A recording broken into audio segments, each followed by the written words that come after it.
BRS ను భారత రాష్ట్ర సమితిగా మార్చింది దేశ రాజకీయాల్లో గుణాత్మక మార్పు తేవడానికి. ఇప్పుడు పార్లమెంట్ ఎన్నికలు దగ్గర పడుతున్న బీఆర్ఎస్ ఇతర రాష్ట్రాల్లో పోటీ చేయడంపై కనీస ఆలోచన చేయడం లేదు. తెలంగాణ వాదమే వినిపిస్తామని తెలంగాణ ప్రజలకు భరోసా ఇస్తున్నారు. తాము ఎంతో దృష్టి పెట్టినా మహారాష్ట్ర వైపు చూడటం లేదు. ఏపీలో అయినా పోటీ చేస్తారనుకుంటే అలాంటి ఆలోచన చేయడం లేదు.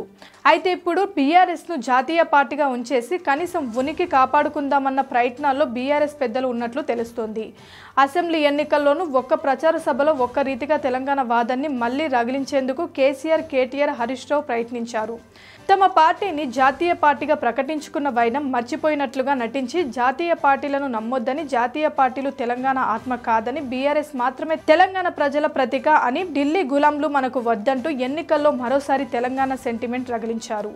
దేశంలో రాబోయే రోజుల్ని ప్రాంతీయ పార్టీలవేనని ఢిల్లీలో హంగు వేస్తే ప్రాంతీయ పార్టీల కింగ్ మేకర్ అన్నారు. అయితే ప్రజలు బలంగా మార్పు కోరుకోవడంతో ఈ దాపా అసెంబ్లీ ఎన్నికల్లో బీఆర్ఎస్ వల్లే వేసిన తెలంగాణ సెంటిమెంట్ పనిచేయలేదు. కేటీఆర్ బీఆర్ఎస్ జాతీయ పార్టీ కాదని తెలంగాణ పార్టీ అన్నట్లుగా మాట్లాడుతున్నారు.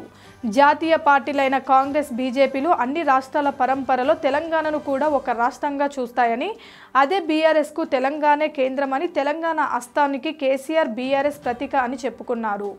ఇతర రాష్ట్రాలకు విస్తరించాలని తమకు ఉన్న తమ ప్రధాన కేంద్రం ఎజెండా తెలంగాణ అంటూనే జాతీయ పార్టీల ఎంపికలకు తెలంగాణ పట్ల ప్రత్యేక గౌరవం, ప్రేమ ఉండవని, తెలంగాణ గలం బలం బీఆర్ఎస్ మాత్రమేనన్నారు. ఇదే సమయంలో తమది కూడా తామే చెప్పుకున్నట్లు జాతీయ పార్టీయేనని, తమ పార్టీ ఎంపీలు కూడా జాతీయ పార్టీ ఎంపీలేనన్న సంగతిని మర్చిపోవడం మరో విడ్డూర అంశం. బీఆర్ఎస్ నేతలు వైఖరి అందితే ఢిల్లీ నినాదం అందుకోపోతే తెలంగాణ సెంటిమెంట్ అన్నట్లుగా తయారైంది. మరోసారి బీఆర్ఎస్ జాతీయ పార్టీ అంశమన్న సంగతి నుంచి తమది ప్రాంతీయ పార్టీయేనంటూ స్వయంగా బీఆర్ఎస్ అగ్రనేతలే యూటర్న్ తీసుకుంటున్నారా అన్న అనుమానాలు రాజకీయ విశ్లేషకులు వ్యక్తం చేస్తున్నారు. నిజానికి బీఆర్ఎస్ జాతీయ పార్టీగా రూపాంతరం చెందక తాను దేశమంతా తిరిగి గాయగత్తర లేపుతూ ప్రధాని పీఠం ఎందుకు రాదో చూస్తానని ప్రకటనలు చేశారు. కేసీఆర్ మహారాష్ట్రకు వెళ్లి పార్టీ విస్తరణ ప్రయత్నాలు గట్టిగానే చేశారు. పంజాబ్, ఢిల్లీ, బీహార్, బెంగాల్ రాష్ట్రాలకు వెళ్లి అక్కడి సీఎంలను కలిసి హడావిడి చేశారు.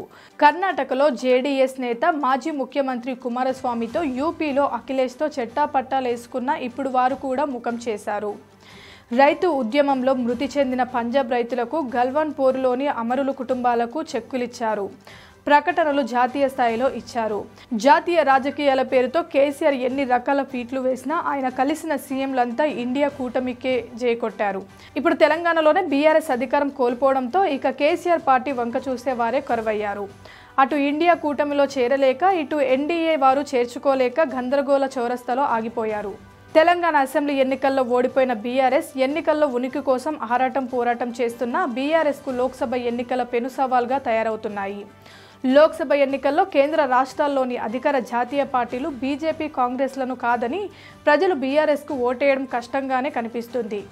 బీఆర్ఎస్ అసెంబ్లీ ఎన్నికల్లో గెలిచిన నియోజకవర్గాలను గమనిస్తే గతం కంటే భారీగా సీట్లు తగ్గిపోతాయని అర్థమవుతుంది.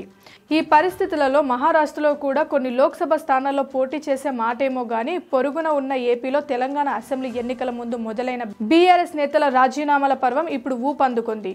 అక్కడ పార్టీ ఖాళీ అయ్యే పరిస్థితికి చేరుకుంటున్నది. సొంత రాష్ట్రంలో ఎన్నికల్లో ఎదురెదుతున్న బీఆర్ఎస్ తిరిగి తెలంగాణ వాదాన్ని తలెత్తుకుంటున్న రీత్యా ఇక జాతీయ పార్టీ అనే ఆలోచన చేసే పరిస్థితి లేదు. అంటే జాతీయ రాజకీయాల వ్యూహంలో బీఆర్ఎస్ ఘోరంగా విఫలమైనట్లే. Please subscribe Pragna Media. Please like, share, subscribe to Pragna Media. Pragna Media, please do like, share and subscribe. Please subscribe to Pragna Media. Please like, share and comment if you like the video. Pragna Media.